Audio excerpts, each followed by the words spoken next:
Welcome everyone to day 19.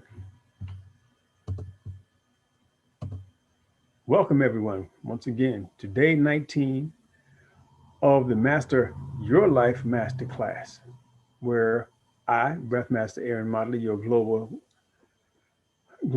community elder, health master, wellness master, all that stuff extraordinary, am going to share with you, am sharing with you how you can master life in this body so you can have a wonderful, rewarding experience throughout from this day until the very end, where you will be able to live life to the fullest, disease free, and optimally. Okay, so I use a number of tools. Behind me, you see my book, The Obesity Myth. You're not overweight, you're overweight. You can get that copy on my website, www.breathmastera.com. And I also use the organ clock, which is a calendar of the day, each and every day. It lets you know what is organ is prevalent for each 2 hour time period within the 12 24-hour time periods on the 24-hour a day clock. So how does that work? I'm going to show you, because I'm going to pull up my organ clock here as I have been doing. And then we're also going to use the information of the internet. So here's my organ clock. This is actually my newest organ clock. I just made this last night, this AM. It was my intention to do this long before now. However, it is finally done. Much more legible. I had to get some markers and get all fancy with it, y'all. Okay. But still, I did it with my own hands. And why? Because the energy on this clock, I want to resonate with me. I want it to come from me and flow back to me and augment and expand me. So my energy at work for me. And also, as I wrote each and everything, I imprinted it on my mind and I'm spelling everything out. And I know some people think that, hey, writing and spelling is writing spells. It is. However, it's not all that witchy stuff. It's just a matter of the fact that anything that you put your hands to, you put your energy on, you help to create. Okay, so today we're looking at the lungs, and the time frame is between 3 a.m. and 5 a.m. Remember, we started this out at 5 a.m. to 7 a.m., the waking hour. Now we've gone all the way through the cycle. And I know that the day is supposed to start at 12 midnight and end at 12 midnight. However, I wanted to go through the day as you are conscious of the day, which means you start out. And also, it's crucial how you start your day. So it's crucial also that you know what are the best things to do at the beginning of your day, as well as throughout. So if you start your day on point, fully aware, calm, relaxed, and plan your day, then you can have a better quality experience throughout your day. And when you follow the activities necessary for the optimal functioning of each organ based on its energy and its needs, and also your activities, then you're going to have a better quality life. So between 3 a.m. and 5 a.m., you should be asleep, sound asleep. However, if you wake up coughing at this time of day, night, that's a clear indication that your lungs are expelling toxins. Most of the time, this happens when you got a cold, a flu, or some type of respiratory impairment. You've experienced that, you know that, or you've been in an environment with somebody else who's experienced that, you know that. Coughing up phlegm is detoxification of the lung. How you doing, Miss Shelby? Yesterday, just to recount, we spoke of the liver. And the liver helps you to live because it's a major organ of detoxification. So in the night hours, in this last quadrant, we talked about sleep. We talked about the fact that it's regenerative, and we talked about the gallbladder. And the thing about at night when you're sleeping, certain things happen to wake you up that lets you know that things are off kilter and that there's things that needs to be addressed. And also it tells you that your body is really working. And if it's overworking, you tend to wind up waking up. Okay, so if you wake up between 11 p.m. and 1 a.m., yeah, you should be asleep. And you have pain in your abdominal region, more than likely that's a gallstone. If you wake up between 1 a.m. and 3 a.m. and you're having a rough time sleeping, more than likely that's your liver. It's doing a serious detoxification, and it's got so much stuff that it has to detoxify that it can't rest. So therefore you can't rest. So you wake up. If you wind up with a hacking cough between 3 a.m. and 5 a.m., that's your lungs clearing. So your body is doing major work while you're sleeping. However, you should be relaxed and calm. So if you prepare yourself for sleep, avoiding eating between 7 and what, whenever you go to sleep, 7. You shouldn't eat after 7 p.m. You should have your last meal between 5 and 7. We already talked about that during the kidney hours. And you should have a relaxing evening instead of. I understand you want to know what's going on in the world, but most of the times it's the same thing, except for your immediate environment. And most of the time, you know what's going on in your immediate environment, in your neighborhood. You should. You should know your neighbor. You should know what's going on down the street. That's another scenario. So anyway, in the evening time, after you've had your dinner, you should be relaxing, maybe reading a book. And if you have a mate or a partner, you should be doing some self care, and also some couples or family care with working on massage, um, any type of touch therapy, including, of course, that's a great time to make love. And we also found out that during the time of the pericardium, which is that time frame between 7 p.m. and 9 p.m., it's a great time to conceive. So for all you people who out here wanting to have a child or increase the number of children you have, we talked about that, the whole interplay with the energies and what have you. So basically, I'm recounting a large part of the last quadrant and a portion of the last half of the organ clock. So we have clarity on how we are to operate our bodies. Now, let me go back to the organ of today, the organ of the time frame between 3 a.m. and 5 a.m., i.e., the lungs. As you all know, I am the breath master. So we got to talk about the breath. The lungs are responsible for respiration. What is respiration? Okay, the breath is life. When you come out of the womb, they look for you to breathe and to ensure that you're going to be a functioning human. And in that process, in the whole gestation process where your body is being created and what have you, somewhere in there, your spirit gets put into your body. It gets embodied.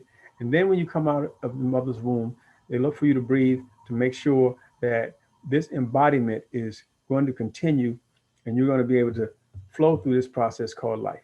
And so, therefore, when you breathe in, it's called inspiration, in spirit. You're breathing in spirit, which means that it's keeping you alive. This breath keeps your spirit in your body, so it keeps your body alive and it keeps you fully functional, hopefully. And depending upon the way you breathe, it will determine the quality of this life experience. Okay? Now, I shared earlier and I share all the time this technique I call the breath master technique. It's my signature technique. I put a couple of different ancient techniques together and I arrived at this. I'm not the first one, but I'm the one who's pushing it forward right now to you. So, how does that technique work? Internally, it helps to massage the internal organs and it helps to squeeze out waste and what have you, so that when you get out more waste in the AM with that elimination, beginning of the day, and throughout the day, you ingesting nutrient-rich, nutrient-dense, fiber-rich foods, it's going to help with that elimination process. And the the lungs being the primary, it is supported by other parts of the body for respiration. And the two main parts of the body that support it are the diaphragm and the abdominal muscles. You may not have heard that the abdominal muscles are part of the breathing apparatus, but when you inhale, the diaphragm presses down, pushing the digestive organs between it and the pelvic floor to squeeze out waste and to move whatever is in each of those organs onto the next space.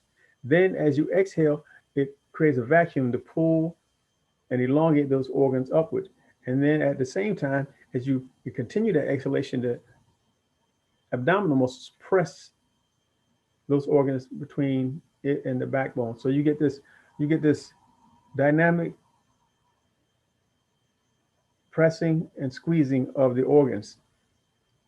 And that is a major part of the digestive process.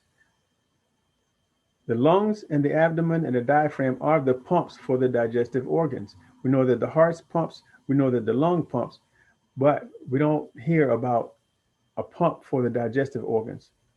Your breath is the pump for the digestive organs, as well as bringing in spirit is helping to move waste from the body.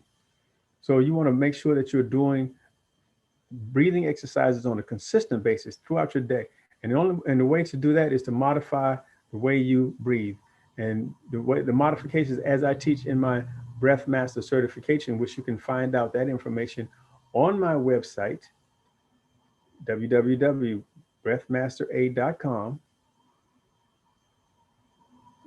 I teach how to change the breathing in order to create exercises that will help with your life, help you increase your life force and energy and so on. So here's that technique.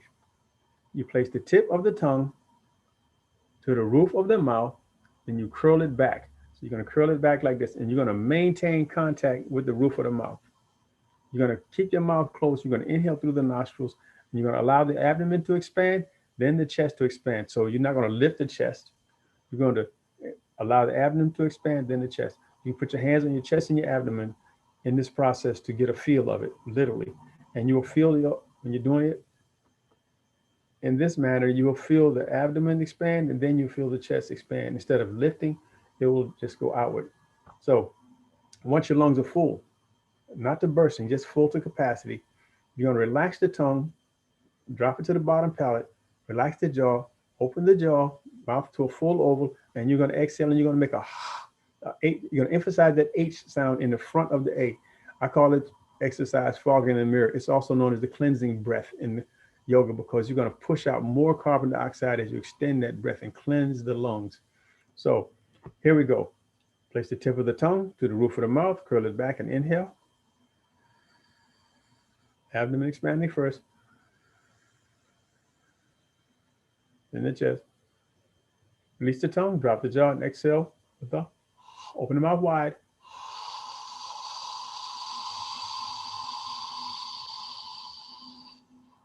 Curl the tongue back, inhale once again. Filling the abdomen first. And the chest.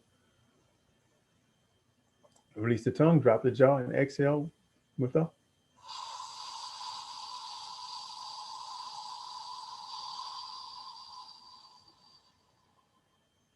Once more, curl it back and inhale.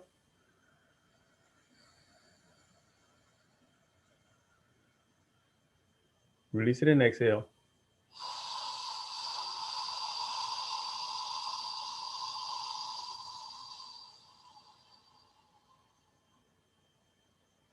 I appreciate my Facebook folks for watching. All you folks live on YouTube, I'm going to go ahead and share my screen once again. And I'm going to show information that I got from the internet. Remember, you ask your device, whether it's a laptop or desktop or your phone or a tablet, ask your device and it will give you information about the various body parts and the things that are happening with those body parts throughout the day. So I asked my device, attributes of the lungs. It talked about the parts of the lung. I appreciate you too, sis. Sister Shelby up here telling me she appreciate me because she know how I do, and I appreciate her too because she's a phenomenal wellness practitioner and raw foodist extraordinaire. She came by. Matter of fact, she came by and got some artemisia, which is good for clearing certain certain things from the body that keep us impaired. And also, she got some mint, which is great for the respiratory system and for the lungs and so on. Okay, it says the lungs are the center of the respiratory system. Every cell in the body needs oxygen to stay alive and healthy. Your body also needs to get rid of carbon dioxide. The gas is a waste product that is made by cells during their normal everyday functions. Yes, yes, yes. Now, there's another thing here. It says 8 ways to cleanse the lungs. Now, they have their order. I have mine. 1, it says get an air purifier. 2, it says change air filters. 3, it says avoid artificial scents. Go outdoors. That's my number 2. Try breathing exercises. I don't say try, I say do. That's my number 1. Practice percussion.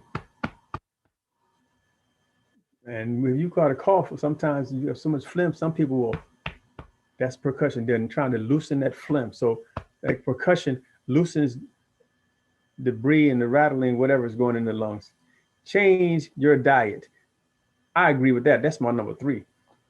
Change your diet, because if you want to die from what you eat, keep eating a diet. I eat a live it because I want to live from what I eat. You can read about that in my book. And get more aerobic exercise. Yep. You want to get out there and get moving. Shelby says she rebound and does echo therapy, thymus tapping, all of that. Thank you so much, sis, for adding to the flow, which is awesome because y'all remember what we do. We keep it moving, we keep it going, keep it flowing. Okay, so we got to stay in the flow. So that's my tips about the lungs. Another thing that that I recommend highly is using aromatic herbs. When you're using aromatic herbs, you're basically invigorating the lungs. And one herb in particular, cloves, those little black buds that look like a little flower that's hard and like a little nail. And I think the Greek word clove or clove, or whatever, actually means nail. So when you boil that, you can use it as a tea, but when you boil that, the aroma, let the steam fill the air, the aroma actually disinfects. It kills bacteria in the air. That's a major property of clove. It kills bacteria in the air and in your body when you drink it. It actually will remove. Let me stop sharing my screen here. It will actually remove toxins from the air, and it chases parasites out of your body.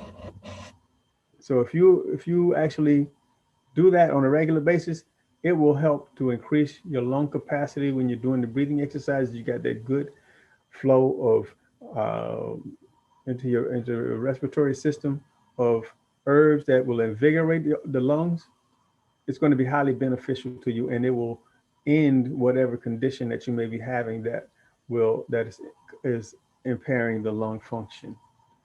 All right, for my YouTube people, I'm gonna go ahead and sign off, and I'm gonna say, come February, this 30-day process that I've started now is going to roll into not a certification, but an augmented training where it's going to be more in depth. I mean, it's going to have 4 components.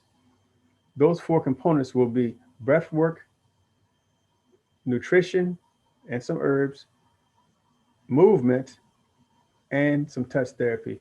So those four components, we're going to go in depth in all of those. So this is the precursor to help you along, but that scenario will be over a 4 week period. We'll begin at the beginning of the week, beginning of the strong, because we don't do weak, and flow into some practices over an hour and a half, 2 hour period. And from there, you will be able to really enhance what it is that you've learned here in this process. So, my YouTube folks, I'm going to sign off. Thank you very much for joining me. And definitely hit that like button, subscribe, hit that notification bell, and share with everybody you know.